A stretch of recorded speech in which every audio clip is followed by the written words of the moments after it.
بسم اللہ الرحمن الرحیم ربنا لک الحمد۔ ناظرین اکرام، اس وقت پورے ملک کے حالات میں ایک خاص قسم کی گرمی اور تپش محسوس کی جا سکتی ہے، اور اس ماحول کی گرما گرمی میں میڈیا کا ہاتھ بالکل ہے اور بلکہ بڑھ چڑھ کے ہے۔ بنیاد انہوں نے بنائی ہوئی ہے کہ مولانا محمود مدنی صاحب نے ایک موقع پر یہ بیان دیا کہ جب بھی ظلم ہوگا تو جہاد ہوگا۔ اب دیکھیے، مسلمان ہندوستان میں جہاد کی بات کر رہے ہیں۔ اب جہاد کیا ہے، اس کا مقصد کیا ہے، اس کے ارتھ کیا ہے، اس کے وسلیشن کیا ہے، اس کو جانے بنا ہی اس لفظ کو بدنام کرنے کے لیے پوری طرح سے اڑے ہوئے ہیں نفرتی چنٹو۔ جبکہ جہاد کہتے کسے ہیں؟ ان کا تو کہنا یہ ہے، یہ تو جوڑ رہے ہیں، سوال کر رہے ہیں کہ دہشت گردی اور جہاد میں فرق کیا ہے، بلکہ ان دونوں کو ملا کر سوال کر رہے ہیں۔ ان کو لگ رہا ہے کہ دہشت گردی اور جہاد ایک ہی چیز ہے۔ بھائی بیوقوف نہ بنو، آپ کو پتا ہے، خاص طور پر میڈیا کے لوگوں کو کہہ رہا ہوں، پڑھے لکھے لوگ ہو، جاہل مت بنو، آپ کو پتا ہے۔ اور آپ کو اگر پتا نہیں ہے تو یہ جس مذہب کا اصطلاح ہے ان سے پوچھ لیا کرو۔ ہمارے مذہب کا، اسلام کا ایک پریبھاشا ہے جہاد، قرآن کا ایک پریبھاشا ہے جہاد، شریعت کی ایک اصطلاح ہے جہاد، تو ہم سے پوچھئے، ہم بتائیں گے۔ دہشت گردی یا ٹیررزم کے ساتھ جہاد کا کوئی تعلق نہیں، بلکہ دہشت گردی اور ٹیررزم کو ختم کرنے کے لیے ہی جہاد کیا جاتا ہے۔ معنی بالکل الٹا ہے۔ آپ نے پتہ نہیں کس طرح سے لوگوں کے دماغ میں اس طرح کی نفرتی باتوں کو ایسے بھر دیا ہے، جس کی وجہ سے آج لوگ آپ کی ان بے سر و پیر کی باتوں کو اپنے ذہن میں بسا رہے ہیں۔ اس طرح کی شرارتوں سے باز آئے۔ یہ شرارت ہی نہیں ہے، بلکہ یہ شرارے چھوڑنا ہے، چنگاریاں چھوڑنا ہے، جس کی وجہ سے اس ملک کا حال، اس ملک کی جو خوبصورتی ہے، اس ملک کی جو شبیہ ہے، اس کو بگاڑنے کی کوشش ہے، اس کے علاوہ اور کچھ نہیں ہے۔ جہاد کیا جاتا ہے ظلم کے خلاف، جہاد کیا جاتا ہے ٹیررزم کے خلاف۔ یہ ٹیررزم اور دہشت گردی کیا ہے؟ ظلم کی انتہا ہے، اور اس کے خلاف جہاد کیا جاتا ہے تاکہ یہ ختم کیا جائے۔ انگریز جب اس ملک میں آئے، ہندوستان میں آئے، آنے کے بعد جو یہاں کے ہندوستان کے جو باشندے تھے، ان کے ساتھ ان کا رویہ کیسا تھا؟ بھائی چارگی والا رویہ تھا، برادرانہ رویہ تھا، کندھے سے کندھے ملا کر چلنے والا رویہ تھا، ان کی مدد کو آنے والا رویہ تھا۔ ہرگز نہیں، بلکہ انہوں نے جو ہندوستانیوں کے اوپر جو ظلم ڈھایا ہے، جو قتل عام کیا ہے، جو لوگوں کے اوپر اتیاچار کیا ہے، اس کے خلاف جو جنگیں لڑی گئی ہے، جو لڑائیاں لڑی گئی ہے، جس میں ہندوستان کے ہر مذہب اور دھرم کے لوگ شریک تھے، چاہے وہ ہندو ہو، چاہے بدھ ہو، چاہے مسلمان ہو، چاہے کرسچن ہو، چاہے سکھ ہو، چاہے جین ہو، ہر مذہب کے لوگ شامل تھے، ہر دھرم کے ماننے والے شامل تھے، ہر طبقے کے لوگ شامل تھے، چاہے وہ غریب ہو چاہے امیر، وہ ہر طبقے کے لوگ شامل تھے۔ سب نے مل کر یہ لڑائی لڑی ہے، سب نے مل کر یہ جنگیں لڑی ہے۔ اسی جنگ کو، جو ظلم کے خلاف جو جنگ ہو رہی تھی، جو ظلم کے خلاف جو لڑائیاں ہو رہی تھی، اسی جنگ کو جہاد کہتے ہیں اسلامک پریبھاشا میں۔ اسلامک پریبھاشا میں اس کو جہاد بولتے ہیں، لیکن آپ نے نہیں، لو جہاد، لینڈ جہاد، تھوک جہاد، تبلیغی جہاد، کورونا جہاد، اور پتہ نہیں کیا کیا جہاد کر کے آپ نے اس لفظ کو، ایک پوتر لفظ کو گندا کر دیا ہے۔ آپ کو اس کو خمیازہ بھگتنا پڑے گا۔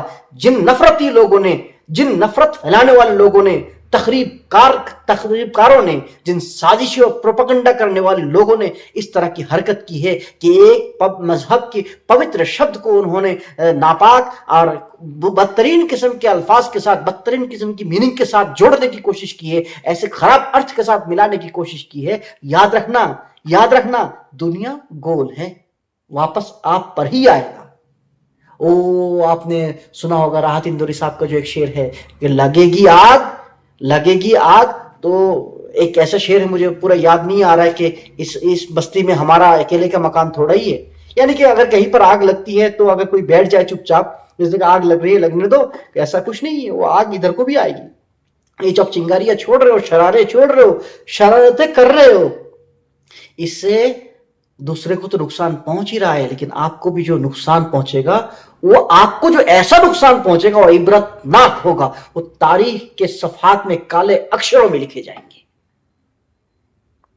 یہ یاد رکھنا خیر ایک بات تو یہ ہو گئی. ایک دوسری بات یہ ہے جو میں بہت دنوں سے کہنا بھی چاہ رہا تھا اور بہت سے موقع پہ کہا بھی ہے کہ ہمارے جو قائدین ہیں وہ خاموش ہیں. مسلمانوں کے اوپر ہو رہے ظلم اور ستم اور ان کے ساتھ جو ناانصافیاں ہو رہی ہے، چاہے وہ ہر محکمے میں جو ناانصافیاں ہو رہی ہے، ان کے خلاف آواز کھل کر نہیں اٹھا رہے ہیں. یہ ایک بہت بڑا مسئلہ ہے. آج مولانا مدنی صاحب نے آواز اٹھائی ہے، مولانا ارشد صاحب نے کچھ دن پہلے کہا ہے. حالانکہ یہی بات بیرسٹر اسد الدین اویسی صاحب بہت پہلے سے کہہ رہے ہیں. آپ کو اس طرح سے کھل کے آنے کی ضرورت تھی آج سے اور 10 سال پہلے کم سے کم. آج حالات اتنا نہیں بگڑتے ہیں. سمجھے کہ ہمارے جو نمائندے ہیں، ہمارے جو لیڈرنس ہیں، ان کی بھی یہ غلطی ہے کہ وہ چپ رہے، کیونکہ ظلم کے خلاف چپ رہنا بھی مذہب اسلام میں گناہ ہے. اگر آپ کے پاس طاقت ہے ہاتھ سے روکنے کی تو آپ ہاتھ سے روکے، زبان سے روکنے کی تو زبان سے روکے. آپ نے جو خاموشی اختیار کی ہے، چپی ساتھ لی تھی اتنے دنوں سے، جس کی وجہ سے یہ ناانصافی بڑھتی چلی گئی ہے. اور یہ جو شبیہ ملک کی جو خوبصورتی، جو ملک کی جو شبیہ کو جو نقصان پہنچا ہے، اس کی ذمہ دار آپ بھی ہیں. جو مسلمانوں کو نقصان پہنچ رہا ہے اور پہنچا ہے، اس کے ذمہ دار تو ہے ہی ہے آپ، پارٹیکولر صرف اس مذہب کے، لیکن ساتھ ساتھ اس ملک کے شبیہ کو جو نقصان پہنچا ہے پورے عالم میں، اس کے ذمہ دار بھی آپ ہی ہیں. آپ نے اتنے دنوں تک آواز کیوں نہیں اٹھائی؟ بلکہ اسد الدین اویسی صاحب اس پر آواز اٹھا رہے تھے. آپ لوگوں نے نہ ان کا ساتھ دیا ہے، نہ بلکہ ہر ممکن کوشش کی ہے کہ ان کے راستے کے روڑے بننے کی. بہرحال جو بھی ہو، اب خواب خرگوش سے بیدار ہونے کے بعد اب بس بات وہی ہے کہ پانی اب سر سے اوپر آ چکا ہے. اب تو حالات ایسے ہو کہ چڑیا چگ گئی کھیت.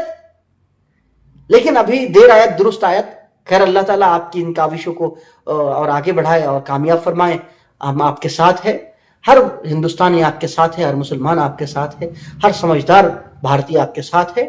یہ قدم ایک اچھا تھا کہ آپ نے سرکار تک بات پہنچانے کی کوشش کی تاکہ ان چیزوں پر روک لگے. کسی بھی ایک خاص جاتی پر یا کسی خاص مذہب کے ماننے والوں پر، دھرم کے ماننے والوں کے ساتھ اس طرح کی ناانصافیاں نہیں ہونی چاہیے جو کہ مسلمانوں کے ساتھ ہو رہی ہے. اخلاق کانڈ سے سٹارٹ کر کے لے لیجئے بہلول، ناصر اور اس طرح کے جو راجستھان اور ہریانہ کے واقعات ہیں، مہاراشٹر کے واقعات ہیں، سارا سب کچھ میری یو پی کے واقعات ہیں. ہزاروں ہیں گاڑی میں جلا دیے گئے، ہتھوڑے سے ہاتھ پیر کوٹے جا رہے ہیں، سامنے ہاتھ پیر کاٹا جا رہا ہے. ایسا لگ رہا تھا کہ 2 کوڑی کے اوقات نہیں ہے مسلمانوں کی، 2 کوڑی کے ہو کے رہ گئے. خیر وقت آپ لوگوں نے بہت زیادہ گزار دیا ہے، بہت دیر کر دی ہے آپ نے. اب آپ جاگے ہیں، ٹھیک ہے، آپ آگے بڑھیے. اللہ تعالیٰ آپ کے راستوں کو آسان فرمائے اور آپ کو کامیابی عطا فرمائے. عوام سے بھی اپیل ہے، خیر جو بھی ہوا ہے پیچھے ماضی سے صرف عبرت لینے کی ضرورت ہے. اس پر رونے سے کوئی فائدہ نہیں ہے. آپ آپ کے جو نمائندے ہیں، آپ کے جو لیڈر ہیں، آپ کے جو قائد ہیں، ان کی قیادت میں جائے. ایک بات یاد رکھیں، مولانا ابوالکلام آزاد رحمہ اللہ نے کہیں پر لکھا ہے، مجھے یاد نہیں آ رہا ہے اس کتاب کا نام، کہ اس ملک میں، ہندوستان میں 2 قوم ہیں، ایک ہے ہندو، ایک ہے مسلمان. ان دونوں کے اندر 2 خرابی ہے. تو مسلمانوں کے اندر جو خرابی ہے وہ یہ ہے کہ مسلمان کبھی بھی اپنے سچے قائد کا، سچے لیڈر کا کبھی بھی ساتھ نہیں دیتا، اس پر یقین نہیں کرتا. لیکن یہ موقع نہیں ہے میرے بھائیوں کہ آپ تتر بتر ہو جائے، آپ متفرق ہو جائے، آپ جمع ہو جائے، ایک ہی پلیٹ فارم کے نیچے جمع ہو جائے. اور میں تو دل سے دعا کروں گا کہ اسد الدین اویسی صاحب ہو، چاہے وہ جمعیت ہو، چاہے وہ مسلم پرسنل لا بورڈ ہو، چاہے وہ وقف بورڈ ہو، جتنے بھی جو بھی کچھ ہے سب اکٹھے ہو جائے، ایک ہی پلیٹ فارم پہ آ جائے. وَاعْتَصِمُوا بِحَبْلِ اللَّهِ جَمِيعًا. ایک ہی رسی کے نیچے آنا ہوگا، ایک ہی پلیٹ فارم پہ آنا ہوگا. یکجہتی آپ کو کرنی ہوگی. آپ کے اندر خلفشار انتشار ہوگا تو آپ کو برباد کرنے سے کوئی نہیں بچا سکتا. لیکن اگر آپ ایک پلیٹ فارم پہ آ جاتے ہیں، ایک ہی جمعیت کے نیچے آ جاتے ہیں، تو انشاءاللہ اللہ تعالیٰ آپ کو کامیابی دے گا. صرف یہی کامیابی نہیں بلکہ پورے ملک کے لیے کامیابی ہے. اس ملک کی خوبصورتی ہے کہ اس ملک میں ہر مذہب کے لوگ رہتے ہیں. یہ ایک چمن ہے، ایک چمن کی تعمیر تعمیر کے لیے اس میں صرف ایک قسم کے پھول اگر اگائے جائے تو اس چمن کی وہ چمن نہیں رہتی، بلکہ اس چمن کے لیے، اس چمن کی خوبصورتی کے لیے، اس کی تعمیر کے لیے ضروری ہے کہ اس میں مختلف قسم کے پھول اگائے جائے، اس میں مختلف قسم کے مختلف رنگوں کے پھول اگائے جائے. اور پھول ظاہر بات ہے الگ الگ پھول جب ہوں گے تو اس کی خوشبو بھی الگ ہوگی، اس کا آکار بھی الگ ہوگا، اس کا رنگ بھی الگ ہوگا. ایک رنگ کے، ایک آکار کے اور ایک ہی آکرتی کے، ایک ہی آکار کے پھولوں سے، ایک ہی خوشبو کے پھولوں سے کبھی بھی چمن نہیں بنتی. الگ الگ پھولوں سے ہی چمن بنتی ہے. ہر پھول رنگ بو دیگر است، ہر پھول کا اپنا رنگ ہوتا ہے، اپنا آکار ہوتا ہے، اپنی خوشبو ہوتی ہے. جو یہ مذہب ہے، چاہے وہ ہندو ہو، چاہے وہ مسلمان ہو، چاہے جین ہو، چاہے عیسائی ہو، چاہے سکھ ہو، جتنے بھی مذہب ہے، یہ سب ہر ایک اپنی جگہ پھول کی طرح ہے. ہر ایک کی اپنی اپنی خوشبو ہے، ہر ایک کا اپنا اپنا رنگ ہے. یہ سارے رنگ ملا کر ہی جو ہے ایک چمن بنتی ہے. بلکہ مجھے نام تو لینا نہیں چاہ رہا ہوں، پھر بھی بتا ہی دیتا ہوں، جملہ بتا دیتا ہوں کہ جو لوگ پریشان ہو جاتے ہیں جب مالی اگر یہ چاہے کہ ایک باغ میں، ایک بوستان میں، ایک گلستان میں، ایک چمن میں ایک ہی قسم کی، ایک ہی رنگ کے پھول لگا دے، تو اس کو کیا پتا کہ ایک رنگ میں ہزار رنگ بھی کھل اٹھتے ہیں. وہ کہاں جائے گا؟ وہ ایک رنگ کبھی رکھ ہی نہیں سکتا.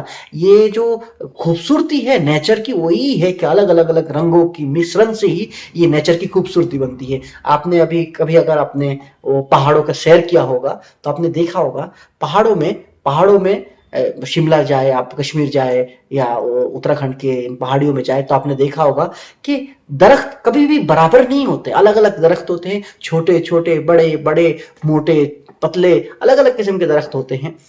جب آپ ان پہاڑیوں کو دیکھتے ہیں تو آپ کی ساری ٹینشن دور ہو جاتی ہے، آپ بالکل سکون میں آ جاتے ہیں. جبکہ وہ درخت کوئی چھوٹا ہے، کوئی بڑا ہے، کوئی درخت، کوئی الگ درخت ہے، کوئی پیپل کا درخت ہے، کوئی آپ کا پائن ٹری ہے، الگ الگ درخت ہوتے ہیں. لیکن ان تمام الگ الگ قسم کے، الگ الگ مختلف قسم کے درختوں کو ملا کر جو خوبصورتی ہوتی ہے، وہ خوبصورتی دیدہ زیب ہے خوبصورتی. تو یہ ہندوستان اسی کی مثال ہے، سارے جہاں سے اچھا ہندوستان ہمارا. یہ ہندوستان ہمارا ملک ہے، اس مٹی سے ہم پیدا ہوئے ہیں، اسی مٹی میں اللہ ہمیں لے جائے. اور ہمارے بزرگ بھی اسی مٹی میں دفن ہیں. منہا خلقناکم وفیہا نعیدکم ومنہا نخرجکم تارۃ اخری. ہم ہندوستانیوں کا، سبھی کا، صرف میں اپنی بات ہی نہیں کر رہا ہوں، سبھی کی یہ خواہش ہے کہ سب چاہتے ہیں کہ اس ہندوستان کی مٹی میں ہی دفن ہو جائے، اسی مٹی میں ہی آ کر مل جائے. اس کی دلی خواہش ہوتی ہے. اور اس کے لیے ضروری ہے کہ اس ملک میں سکون، امن ہو. اس ملک کو چھوڑ کر دوسرے ملکوں میں لوگ نہ جائے. یہ افسوس کی بات ہے کہ یہاں کے حالات کو دیکھتے ہوئے پچھلے کئی سالوں سے لوگ ہر سال لگاتار لاکھوں کے حساب سے لوگ نکل کے جا رہے ہیں. تو افسوس کی بات ہے. دنیا کی بہترین ایک ملک ہے، ایک بہترین فضا ہے، بہترین زمین اور مٹی ہے. اس مٹی کو چھوڑ کر دوسری مٹی میں جا کے لوگ رہے، دوسری زمینوں میں جا کر لوگ رہے، یہ نہیں ہو سکتا. اور ہم اس کو ہونے بھی نہیں دیں گے. اللہ تعالی ہمارے ان کاوشوں کو، لیڈران کی ان کاوشوں کو، اور جو لوگ نفرت سے اس ملک کو بچانا چاہتے ہیں، پروپیگنڈا کرنے والوں کی سازشوں کو ختم کرنا چاہتے ہیں، ایسے لوگوں کی کوششوں کو، کاوشوں کو اللہ کامیاب فرمائے. وآخر دعوانا الحمدللہ رب العالمین.